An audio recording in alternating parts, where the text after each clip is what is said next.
falaram a respeito da palavra da vida. A vida se manifestou, este é Jesus. Nós a vimos e dela testemunhamos. Eles viveram com o Senhor Jesus. E vos anunciamos, enquanto o Senhor Jesus esteve entre nós sabemos que João viveu com o Senhor Jesus, na intimidade da sua companhia, da sua amizade. A vida se manifestou, nós a vimos e dela testemunhamos. E vos anunciamos a vida eterna que estava com o Pai e nos foi revelada. Então Deus, através de Jesus, se revelou a toda a humanidade, não somente aos judeus, mas também aos gentios. Então todos nós passamos a ver a perfeição de Deus através da pessoa histórica do nosso Senhor e Salvador Jesus Cristo. Sim, o que vimos e ouvimos, isso vos proclamamos. O anúncio do Evangelho é que faz o Senhor Jesus conhecido.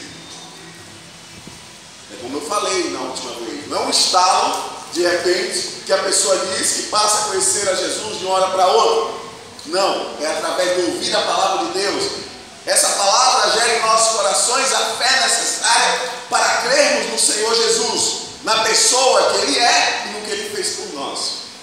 Então João pede para nós continuarmos a anunciar como ele fez, como ele anunciou, ele, Pedro, Paulo e os demais. Para que também tenhais comunhão conosco. Então, quando nós ouvimos e nos convertemos, nós passamos a ter comunhão com os outros através de Jesus. Passamos a ser com o Pai, com o Filho e com o Espírito uma só essência. Apesar de nós termos a essência adâmica ainda, por estarmos nesse tabernáculo, nós também, habitando em nós temos uma outra essência, que é a essência divina, que é a natureza divina, porque o Espírito Santo de Deus veio fazer morada em nós, e nós passamos a desfrutar. E é essa natureza divina que nos faz ter comunhão com o Pai e com o Filho, que é o Espírito Santo de Deus habitando em nós. Nossa carne é a mesma, mas nosso espírito não mais. Nosso espírito estava distante de Deus. Quando nós aceitamos o Senhor Jesus, nosso espírito, que eu digo, a nossa parte material que Deus soprou quando nos fez com o barro da terra. Ele nos fez em forma de, usando barro, Ele nos fez como um vaso e assoprou o seu espírito de vida em nós. E nós passamos a ser alma viventes.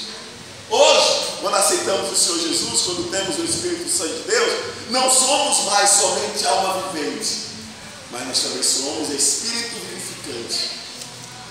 Através de nós, as outras pessoas passam a conhecer a Jesus, através do anúncio, da proclamação do Evangelho, de tudo aquilo que ouvimos e vimos pela fé. João viu usando os olhos físicos, porque ele conviveu com Jesus enquanto Jesus estava em carne. Mas nós vemos através dos olhos espirituais, através do Espírito Santo que testifica ao nosso coração, ao nosso espírito, a quem nós passamos a servir, a quem nós passamos a pertencer. Para que também tenhais comunhão conosco. E a nossa comunhão é com o Pai e com o seu Filho, Jesus Cristo. Estes ensinos vos escrevemos para que a nossa alegria seja absolutamente completa. Por que João diz isso? Porque é uma felicidade compartilharmos o Evangelho, compartilharmos o amor de Deus, compartilharmos a pessoa e a obra do Senhor Jesus com as demais, com o nosso próximo. Mas também é uma satisfação porque estamos cumprindo com nossas obrigações diante de Deus, porque o ministério nos foi concedido, que é o ministério da reconciliação, como fala o apóstolo Paulo na segunda epístola aos Coríntios. Esse ministério nós temos e devemos aplicá-lo. A satisfação também é conosco, porque estamos cumprindo com a nossa missão, amém?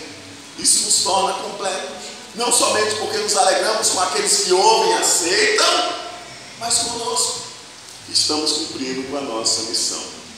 Agora vamos entrar aonde eu quero hoje, compartilhar com os irmãos. No versículo 5 diz assim: e a mensagem que dele ouvimos e vos pregamos Deus é luz. O que é que nos indica a luz? A luz nos indica pureza. A luz nos indica confiança. Porque não andamos nas escuras, nós vemos o que está à nossa frente, o que está ao nosso lado, o que está atrás de nós, basta mirarmos. A luz nos possibilita enxergarmos precisamente tudo que está ao nosso redor e enxergarmos a nós mesmos. Como é que nós podemos enxergar as nossas mãos? Porque a luz ilumina de tal maneira que nós possamos enxergar o que está à nossa frente. E possamos também contemplar o que está à nossa frente. Então Deus é luz. A luz aqui está indicando que para desfrutarmos da comunhão com Deus, nós temos que ter o quê? Santidade. Nós temos que ter o quê? Pureza. Assim como Ele é puro, como Ele é santo, devemos ser santos. Mas como é que nós somos santos? Pelo nosso próprio esforço? Ninguém é santo pelo seu próprio esforço. Devemos confiar em Jesus. O Espírito dele que habita em nós é que nos torna capazes de sermos santos. Então Deus é luz, nele não existe a mínima sombra de treva. Treva está aqui no sentido de pecado, no sentido de contaminação, de perder o fulgor da iluminação que Deus nos concedeu em Adão antes de pecar. Porque, gente, Adão antes de pecar era perfeito.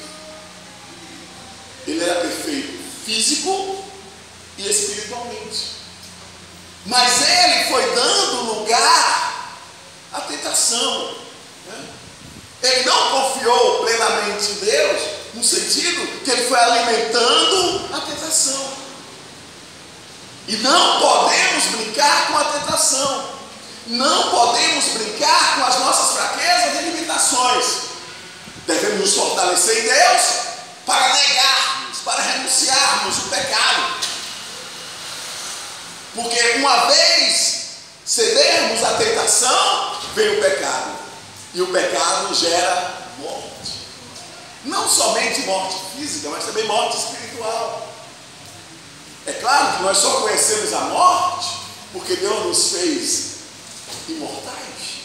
Antes de pecarmos, nós éramos imortais, eu creio. Porque não havia nenhuma alusão à morte. Só depois que pecamos, a morte veio ao nosso encontro e passamos a ser mortais, porque compreendemos a morte. Mas somos eternos. Todo ser humano é eterno. Há uma diferença entre mortal e eterno. Imortal significa que nunca morrerá. Eterno significa que, mesmo morrendo, continua a viver. Agora, a pessoa tem que escolher. Ou escolhe Jesus Cristo, e com isso a ressurreição e vida eterna, ou rejeita Jesus Cristo e escolhe a perdição, a condenação eterna. Está aí, os dois caminhos. Jesus disse: eu sou o caminho, a verdade. O próprio João escreveu isso. E o Senhor Jesus afirmou: eu sou o caminho, a verdade e a vida. Ninguém vai ao Pai senão por mim. Então não tem outra maneira de ir ao Pai senão por Cristo. Então esse é o único caminho que nos leva ao Pai, a vida eterna e a salvação. Se afirmamos que temos comunhão com Ele, mas caminhamos nas trevas, ou seja, continuamos a pecar, continuamos a melindrá-lo, a magoá-lo, a nos manter distante dele, somos mentirosos e não praticamos a verdade. Lembremos que a filosofia, e mesmo a ciência diz que a verdade não é absoluta. Se for falar com um filósofo, ou um cientista mesmo, daqueles mais radicais, aqueles que não conhecem a Cristo, que vivem na sua natureza pecaminosa, ele vai afirmar categoricamente que não existe verdade absoluta. Tudo é relativo. Ou seja, a verdade depende do meio onde você vive. O que você acorda com as demais pessoas que convivem com você. Isso não é verdade. Existe um padrão de moral que é comum a toda a humanidade está aqui. Não importa se eu moro no Brasil, não importa se eu moro na Ásia, não importa se eu moro na Europa, na América do Norte, em qualquer lugar do mundo, se você se diz crente, você tem uma maneira, uma moral. Você tem o mesmo comportamento, a mesma forma de tratar a vida, que é segundo o olhar de Cristo. Porque o apóstolo Paulo, na primeira carta aos Coríntios, ele diz: nós temos a mente de Cristo. O que quer dizer isso? Ele quer dizer que nós devemos encarar a vida, nós podemos encarar a vida como Jesus encarou. É claro que as circunstâncias são outras. Nós não vivemos mais como 2000 anos atrás.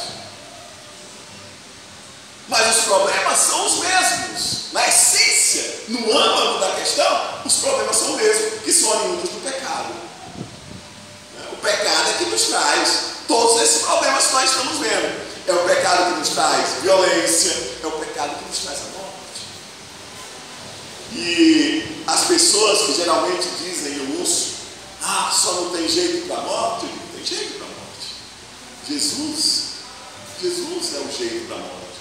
Porque ele mesmo diz, João escreveu, aquele que crê em mim, mesmo que morra, viverá, gente. Viverá.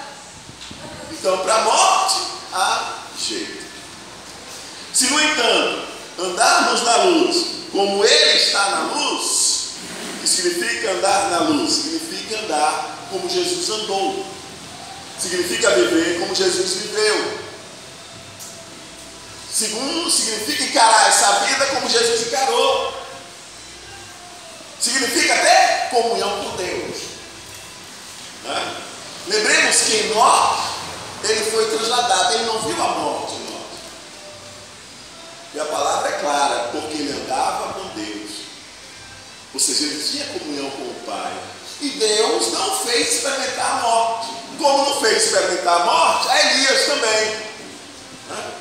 Moisés morreu, mas existe um episódio no livro de Judas que diz que o arcanjo, que Satanás estava discutindo com o arcanjo Miguel, querendo saber onde estava o corpo de Moisés.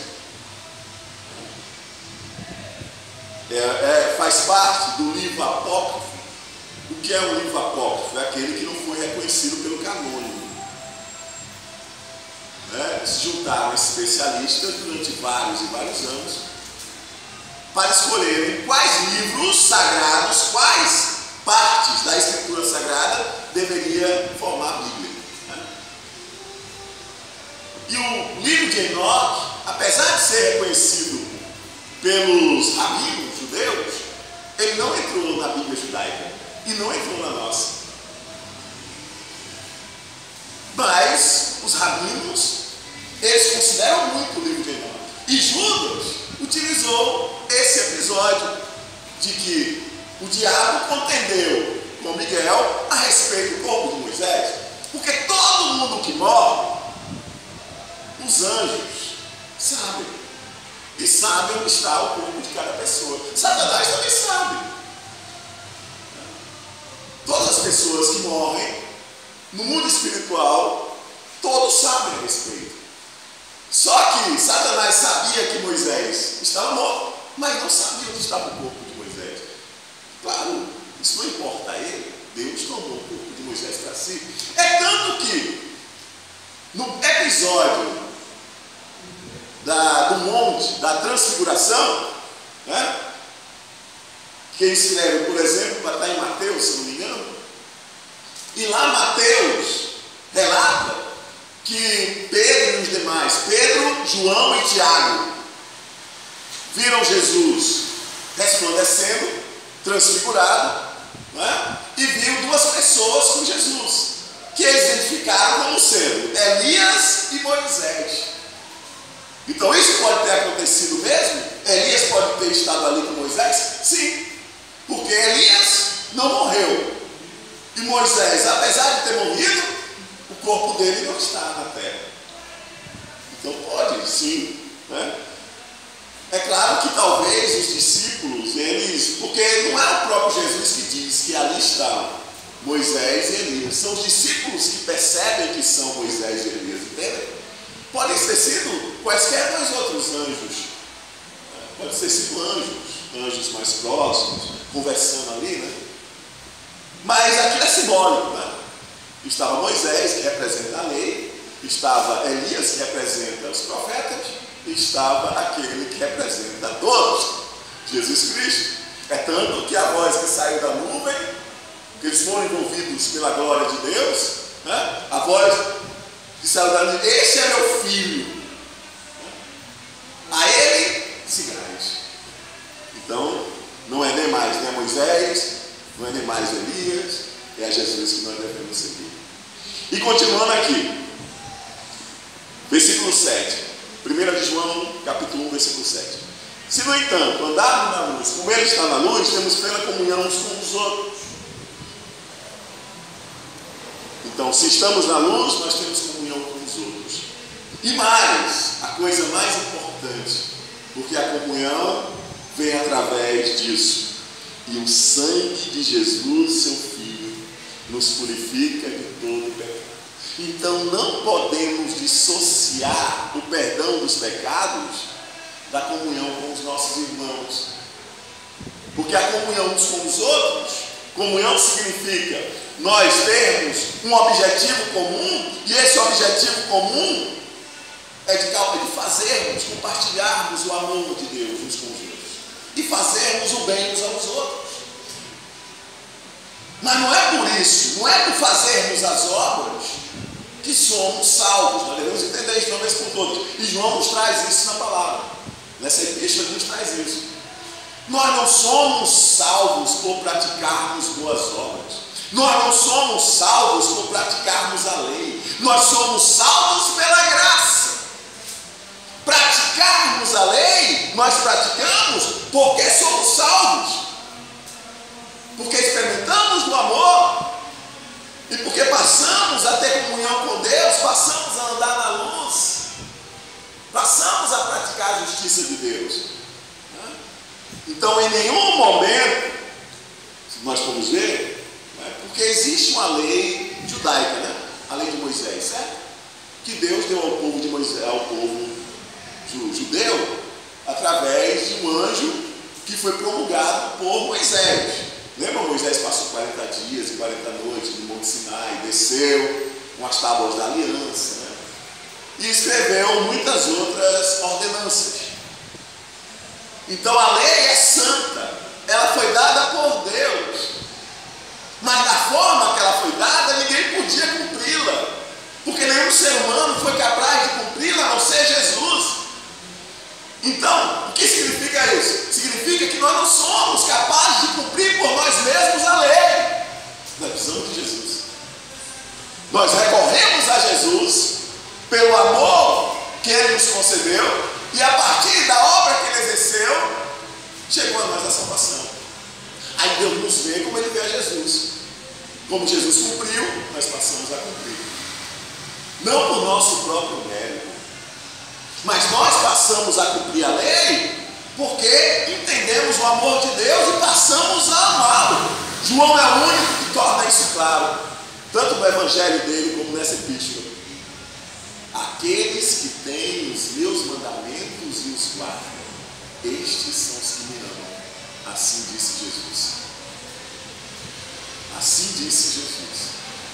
Então, cumprir com todas as ordens de Jesus é provar que nós o amamos. Mas por que existem os mandamentos? É para Jesus demonstrar o seu poder sobre as nossas vidas? Não é para a nossa felicidade. Vamos olhar detalhadamente todos os mandamentos. Todos os mandamentos nos trazem paz. Todos os mandamentos nos trazem felicidade. Porque qual maior felicidade não é ter paz com Deus? Gente, ter paz com Deus, ter paz com o Todo-Poderoso, ter paz com aquele que pode nos matar, não somente a nossa carne, mas mandar a nossa parte material para o inferno. A esse devemos temer. Não devemos temer um homem que simplesmente tira essa nossa vida, mas devemos temer aquele que pode tirar a nossa vida, essa nossa vida, e pode nos mandar para o inferno. A esse devemos temer. É claro que nós não servimos a Deus com medo do inferno, não podemos podemos servir a Deus com medo do inferno. Nós servimos a Deus porque compreendemos o seu amor. Amém? Agora, João entra em algo que muitos, naquela época de João, já havia certos questionamentos a esse respeito. Existiam dois grupos de indivíduos. Os antinomistas. Quem são os antinomistas? São aqueles contrários à lei. São aqueles que dizem, olha, a graça nos chegou e ela não nos impõe quaisquer restrição. Nós podemos fazer o que nós quisermos. Porque a carne não importa. O que importa é crermos. Isso não é suficiente. Porque a graça nos traz responsabilidade. Eu acabei de dizer para os irmãos, quando nós somos salvos, nós passamos a praticar as mesmas obras de Deus. Nós passamos a viver a vida de Cristo. Olha que responsabilidade. Mas fiquem tranquilos. Nós devemos ficar tranquilos. Por que nós devemos ficar tranquilos? Porque a capacidade não é da nossa carne. A capacidade é dada por Deus. Devemos confiar em Deus. E assim cumprimos a lei. E assim cumprimos a lei. Se declarar, esqueci do outro grupo. O outro grupo são os perfeccionistas. Os perfeccionistas, nós já somos perfeitos. Olha, ninguém aqui é perfeito ainda. Mas uma coisa estamos fazendo, estamos caminhando para a perfeição. Cada dia que passa, nós estamos mais aperfeiçoados do que o dia anterior. É assim que nós devemos portar. Porque quando Paulo fala da unidade da igreja, ele diz assim, para que todos cheguemos à estatura de varão perfeito, que é a estatura de Cristo Jesus. Então tem um padrão que nós ainda não alcançamos. Sabe por que eu digo que nós ainda não alcançamos? Porque nós ainda estamos aqui. Porque se nós tivéssemos alcançado um padrão para Deus nos recolher, nós já tínhamos ido para Ele. Então, se estamos aqui, estamos precisando nos aperfeiçoar. Não somente a nós mesmos, mas as pessoas que Deus colocou sob as nossas responsabilidades. Em nossa casa, em nosso trabalho, né? Onde quer que nós estejamos. Então, agora temos esses dois grupos de pessoas que João combate, porque são hereges. O que é uma heresia? Uma heresia é um ensinamento contrário à palavra de Deus. Tanto os antinomistas são hereges, por dizer que nós podemos fazer o que quiser com o nosso corpo. Eu lembrei daquela música que um cidadão cantou: estou fazendo amor com a outra pessoa, mas meu coração, como é que pode isso? O pensamento dos antinomistas é assim.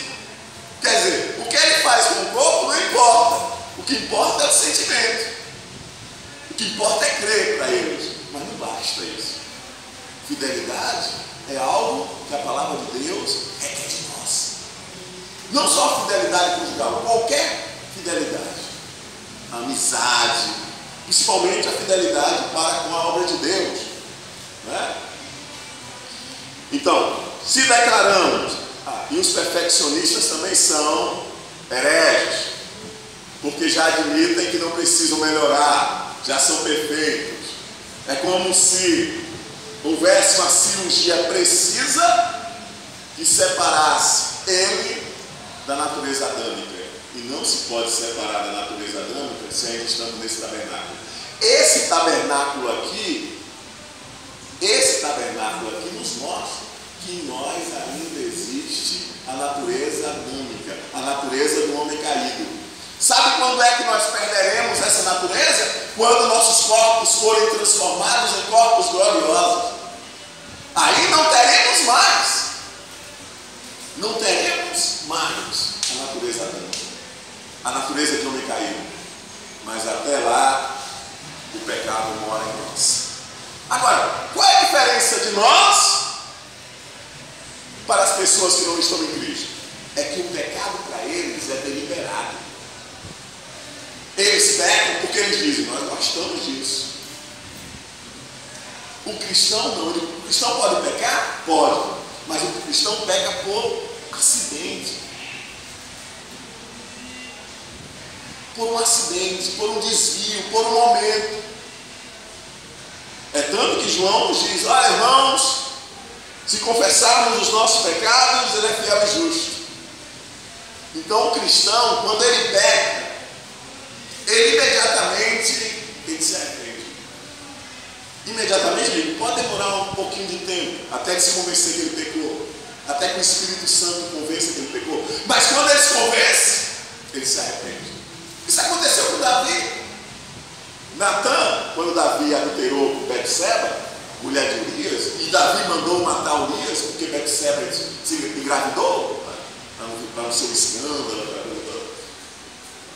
Natã chegou para Davi e disse: Davi, você pecou.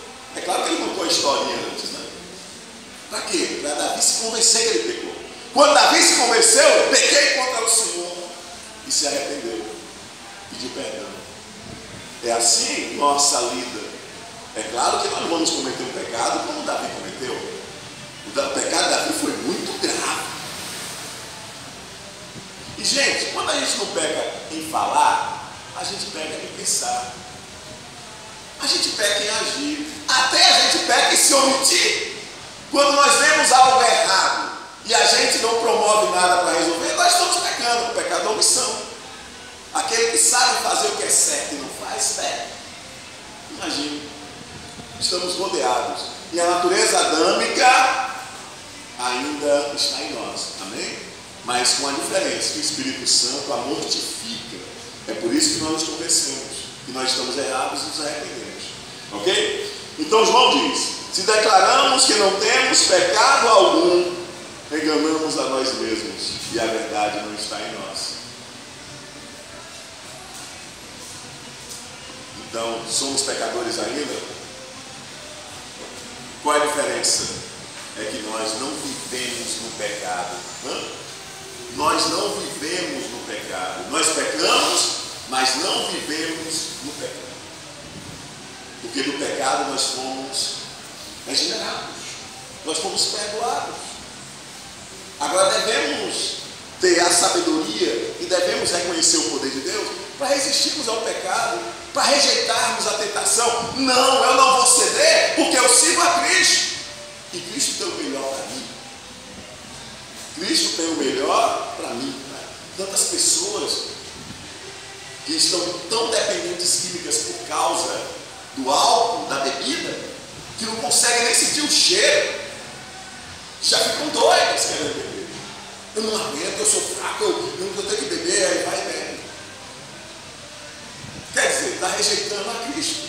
Se ele se diz cristão e acontece isso com ele está rejeitando a Cristo. Porque, gente, maior que está em nós.